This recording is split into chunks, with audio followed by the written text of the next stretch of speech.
Que a graça de nosso Senhor e Salvador Jesus Cristo, o amor de Deus Pai e a comunhão do Santo Espírito estejam com você e comigo quando vamos meditar sobre o Dia de Ação de Graças. E vamos fundamentar a nossa reflexão nas palavras do Salmo 67, versículos 3 e 5, onde o salmista diz: Louvem-te os povos, ó Deus, louvem-te os povos todos. Louvem-te os povos, ó Deus, louvem-te os povos todos. Jesus diz que quem é de Deus ouve as palavras de Deus. E ele também diz que são felizes aqueles que ouvem a sua palavra e aguardam em seus corações. Querido irmão, querida irmã, no Salvador Jesus, o dia 24 de novembro é o dia de ação de graças. Como você pode observar na TV, nos demais meios de comunicação, esse já é um dia bastante explorado pelo comércio. Grandes promoções são feitas, há um grande apelo ao consumo e pouco se medita a respeito do real significado do Dia de Ação de Graças. A palavra de Deus nos convida para refletirmos nesse dia sobre a gratidão. Afinal de contas, é o Dia de Ação de Graças. Mas o que é que nós temos para agradecer nesse dia? E como é que nós podemos agradecer? Se nós olharmos para a palavra de Deus, nós vamos ver que nós temos muitos motivos para agradecer, especialmente para agradecer o nosso Deus, o nosso Senhor Todo-Poderoso. Desde o início, as Escrituras mostram que tudo que há, tudo que existe, só existe porque foi criado por Deus. Capítulo 1, capítulo 2 de Gênesis relatam como Deus criou todas as coisas e como no sexto dia criou a nós, seres humanos. Na continuidade da Escritura, nós vemos como Deus sempre agiu para preservar tudo o que Ele criou. Por isso, nossos pais, quando escreveram o Credo Apostólico, atribuíram a Deus a criação e não só disseram que Deus é o nosso Criador, como também asseguraram, com fundamentação bíblica, que Deus é o nosso mantenedor. Por isso, se olharmos para nós mesmos, nós vamos concluir que nós só existimos porque Deus nos criou e porque Deus nos manteve vivo até hoje. Assim também nós podemos olhar para toda a natureza, para toda a criação, para todas as pessoas, especialmente para aquelas que nós mais amamos, aquelas que nos são mais preciosas, e podemos afirmar que todas existem, todas as coisas e todas as pessoas existem porque Deus as criou e porque Deus, como mantenedor, preservou tudo o que existe. Ora, só por esse motivo nós já poderíamos levantar as mãos para os céus e agradecer. Todos os dias, em todos os momentos, porque Deus é o Criador e Deus é o mantenedor da vida. Mas o fato é que as Escrituras Sagradas também mostram que nossos pais, Adão e Eva, por ingratidão e por querer ser iguais a Deus, pecaram, ofenderam a Deus. E por isso trouxeram sobre si e sobre toda a raça humana a morte. E todas as consequências, todos os sintomas de morte que nós percebemos e sentimos na nossa própria pele todos os dias. Pois Deus é tão amoroso e tão gracioso que também para isso encontrou e trouxe uma solução. Ele prometeu e enviou o seu Filho Jesus, que justamente sofreu e morreu, mas ressuscitou ao terceiro dia, para que nós tivéssemos a vitória sobre a morte. Por isso, quando o apóstolo Pedro escreve aos cristãos lá da Ásia Menor, os cristãos da dispersão, que eram forasteiros por causa das perseguições, ele diz: bendito Deus e Pai de nosso Senhor Jesus Cristo, que segundo a sua muita misericórdia, nos regenerou para uma viva esperança, mediante a ressurreição de Jesus Cristo dentre os mortos. Ou seja, se o pecado cometido por nossos pais, e pecado que veio de geração em geração e também nos atingiu, se o pecado traz sobre nós a morte, a obra de Jesus, com a sua morte na cruz e a sua ressurreição ao terceiro dia, nos traz uma viva esperança, porque em Jesus nós temos vida em abundância aqui neste mundo e temos a certeza de que teremos vida plena e eterna nos céus. Veja que nós temos o segundo e talvez o maior motivo para sermos gratos a Deus, porque nós estávamos mortos em nossos delitos e pecados, dizem as Escrituras Sagradas. Mas Ele nos deu vida, cumprindo a lei em nosso lugar, morrendo e ressuscitando. E agora que nós cremos nele, nós temos a certeza do perdão e da salvação. Mas Deus não parou apenas nisso. Nós também podemos e devemos falar da obra da terceira pessoa da Santíssima Trindade. Jesus, quando esteve aqui conosco, ele prometeu, e ele cumpriu a sua promessa, quando 10 dias após a sua ascensão, ele enviou sobre a igreja o Espírito Santo. Ele havia dito aos seus seguidores: não vou deixar vocês sozinhos, mas eu e o Pai enviaremos o Consolador, o Espírito Santo, que estará convosco para sempre. E nós conhecemos a história do Pentecostes, quando o Espírito Santo foi enviado sobre a igreja para estar com a igreja. E o Espírito Santo, ele está tão próximo a nós, ele está tão em nós, que o apóstolo Paulo escreve perguntando: por acaso vocês não sabem que vocês são templos do Espírito Santo e que o Espírito Santo habita em vocês? Através do seu Santo Espírito, o Deus triuno não apenas se coloca entre nós, mas ele se coloca em nós. Ele passa a habitar em nós. E assim, ele nos convence do pecado, da justiça e do juízo. Ele nos convence a crer em Jesus e em sua obra. E dessa forma, aquilo que Jesus conquistou para todos na cruz do Calvário é oferecido para mim, para você e para cada pecador que crê em Jesus. Temos aqui o terceiro grande motivo para sermos gratos, porque Deus, através do seu Santo Espírito, nos leva à fé e nos leva a uma vida santificada, uma vida de união e comunhão com Ele. E nós poderíamos ir além, poderíamos olhar para a nossa realidade aqui no nosso país. Há tantas pessoas passando fome no mundo, há tantas pessoas que vivem em situações onde não têm as condições mínimas para viver. Pois o nosso país é um país com muita fartura, com terras férteis, com muitas águas, com uma grande quantidade de riquezas naturais, especialmente riquezas minerais. É bem verdade que quase sempre foi muito mal administrado e quase sempre a corrupção trouxe grandes problemas e grandes dificuldades para a nossa população.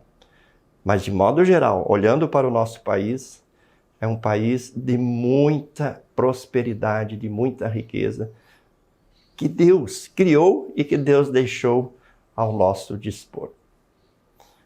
Por tudo isso, pelo alimento, pelas vestes, pelo bom clima, pela ausência de catástrofes tão grandes, catástrofes naturais que a gente vê em outros países, por tudo isso nós podemos levantar as mãos aos céus e agradecer. Também podemos e devemos agradecer porque temos a liberdade de nos reunir para o culto, temos a liberdade de ler a palavra de Deus, de viver a palavra de Deus, de compartilhar a palavra de Deus às outras pessoas. coisa que muitas pessoas em outros países não usufruem, não têm essa liberdade. E nós temos, e nós podemos usufruir desta preciosidade que é a palavra de Deus, que é a lâmpada para os nossos pés, que é a luz para os nossos caminhos. Poderíamos também olhar um pouquinho para trás e lembrar da pandemia, onde milhões e milhões de pessoas morreram no mundo todo. Em nosso país, mais de 600 mil pessoas morreram. E nós estamos aqui, vivos, com saúde, saudáveis, continuando a nossa labuta, o nosso dia a dia. Se aqui estamos, é bem verdade que talvez nós tomamos cuidados, talvez nós logo recebemos a vacina assim que foi possível, mas se não fosse o cuidado de Deus, se não fosse a proteção que só Deus pode nos dar, nós não estaríamos aqui. Certamente estaríamos também entre aqueles que estão mortos, que não sobreviveram a essa terrível pandemia. Enfim, queridos irmãos, nós poderíamos aqui citar muitas e muitas e muitas bênçãos, muitas e muitas razões e motivos para agradecer a Deus. Por isso, esse dia de ação de graças é um dia que nos convida, que nos conclama. As leituras bíblicas indicadas para esse dia são leituras que nos chamam a olhar para tudo que Deus fez, para tudo que Deus faz, para tudo que Deus tem prometido para nós e responder com gratidão. Sermos gratos, darmos ações de graças por tudo que Ele é, por tudo que Ele representa, por tudo que Ele fez, por tudo que Ele faz e por tudo que Ele fará por cada um de nós. Mas talvez a pergunta seja, como é que nós vamos agradecer? Será que basta levantar as mãos aos céus e dizer que o Senhor é bom e que a sua misericórdia dura para sempre? É evidentemente que Deus espera que nós façamos isso. Ou conforme diz o Salmo aqui no versículo 3, louvem-te os povos, ó Deus, louvem-te os povos todos. Todos são conclamados a louvar, a bendizer, a proclamar o amor, a grandeza, a misericórdia, a graça de Deus. Mas as Escrituras Sagradas nos mostram muitas outras maneiras de expressar a nossa gratidão a Deus. Por exemplo, em Colossenses 3,15, se nós lermos na Nova Tradução na linguagem de hoje, encontramos as seguintes palavras, escritas pelo apóstolo Paulo. E que a paz que Cristo dá dirija vocês nas suas decisões, pois foi para essa paz que Deus os chamou, a fim de formarem um só corpo, e sejam agradecidos. Portanto, o apóstolo Paulo aqui destaca que uma das coisas mais importantes na vida do ser humano é estar na paz que Jesus oferece. Ou seja, é se relacionar com Deus e com as pessoas por meio de Cristo. Porque Jesus é o Deus conosco, é o Emmanuel, é o Deus que mostra a sua face e se coloca diante de nós. E diante desse Deus conosco, a primeira atitude de gratidão que Deus espera é que nós reconheçamos a nossa dependência dele. Que nós nos desapeguemos de nós mesmos, dos nossos méritos, dos nossos caprichos, das nossas vaidades, dos nossos maus desejos, e que reconheçamos humildemente que dependemos totalmente de Jesus e da sua obra realizada na cruz para que tenhamos vida. Segunda coisa que a palavra de Deus nos mostra é que nós vamos expressar a nossa gratidão a Deus quando nós confiamos nele. Quando nós confiamos que a justiça de Cristo, conquistada na cruz, é que nos justifica diante de Deus. Quando nós confiamos que os méritos de Cristo, conquistados na cruz, é que nos justificam diante de Deus. Quando nós confiamos que Jesus e a sua obra realizada na cruz nos colocam em comunhão com Deus. E é mediante a fé que nós recebemos esses benefícios que Jesus conquistou. Portanto, não basta levantar as mãos para os céus movido ou motivado por qualquer coisa. Mas esse levantar as mãos, esse louvar a Deus, precisa partir de um coração humilde, que reconhece a sua dependência de Deus, e de um coração que confia, que foi levado pelo Espírito Santo de Deus a confiar em Jesus e na sua obra. A leitura do Evangelho deste dia de ação de graças é o texto de Lucas, capítulo 17, 11 a 19. E é o relato de uma linda história, a história dos leprosos, que Jesus curou vários leprosos. Porém, apenas um foi grato a Deus. Apenas um retornou para agradecer a Jesus. Mas ele não apenas quis agradecer a Jesus com palavras. Ele, em forma de gratidão, reconheceu a sua dependência de Jesus. Ele confessou a sua fé em Jesus e, a partir dali, viveu com Jesus. Seguiu o Mestre e Senhor Jesus e entregou a ele a sua vida. Assim como aquele leproso, todos nós somos convidados nesse dia a reconhecer que, se não fosse a obra de Jesus, nós estaríamos fora da vida, nós estaríamos fora do reino de Deus e nós estaríamos dentro da morte e dentro do inferno. Mas Jesus nos chamou, Jesus nos purificou, Jesus nos transformou, Jesus nos justificou e agora nós estamos dentro da igreja, nós estamos dentro do reino de Deus, nós estamos dentro da família da fé, estamos dentro do caminho que conduz para dentro do céu. Por isso, mais do que tudo, ser agradecido é ser bondoso, é ser amoroso, é ser misericordioso. Porque a palavra de Deus nos diz que Deus é bondoso, Ele é misericordioso, Ele é assaz benigno. E quando pela fé em Jesus somos colocados em comunhão com esse Deus, então essas virtudes, essas características de Deus, essas marcas de Deus são vistas também em nós, no nosso jeito de ser, no nosso jeito de agir, no nosso jeito de falar, no nosso jeito de nos relacionarmos com as pessoas. Nós encontramos em 2 Coríntios 8, 5, o exemplo dos cristãos da Macedônia. O apóstolo Paulo estava fazendo um recolhimento de ofertas para auxiliar os cristãos da Judéia, que estavam passando necessidades. E o que é que foi que os cristãos da Macedônia fizeram? Sobre eles o apóstolo Paulo escreve em 2 Coríntios 8, 5. E fizeram muito mais do que esperávamos. Primeiro eles deram-se a si mesmos ao Senhor. E depois, pela vontade de Deus, eles se deram a nós também. Esses cristãos da Macedônia são exemplos de gratidão.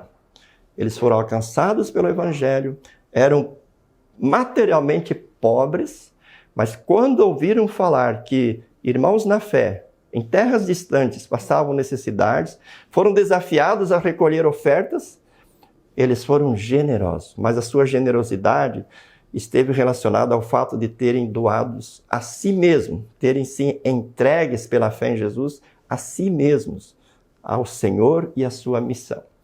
E em consequência também colocaram à disposição do reino as suas ofertas, os seus bens, para socorrer outras pessoas. Vocês percebem então, queridos irmãos, que essa gratidão não foi uma gratidão apenas de palavra, não foi uma gratidão apenas num gesto de levantar as mãos, mas foi uma gratidão num gesto de olhar para o próximo, de olhar para as necessidades do próximo e socorrê-lo. Portanto, nesse dia 24 de novembro, dia de ação de graças, somos convidados a olhar para o que Deus fez, faz e ainda fará em favor de cada um de nós. E somos convidados a agradecer, não apenas em palavras, mas especialmente em ações concretas. Ações que são guiadas e dirigidas pelo Deus que não apenas está entre nós, mas está em nós através do seu Santo Espírito. Um Deus que se coloca em comunhão conosco e nos molda para sermos seus mensageiros, para sermos seus embaixadores, para sermos seus representantes aqui neste mundo. Que você e a sua família tenham um feliz e abençoado dia de ação de graças. E que a sua postura, juntamente com a sua família, inspire muitas outras pessoas a também olharem para esse Deus gracioso, a ouvirem a sua voz graciosa e a viverem em comunhão com Ele aqui no mundo e depois no céu, na eternidade. Deus conceda essa graça para mim, para você e para todos nós. Amém.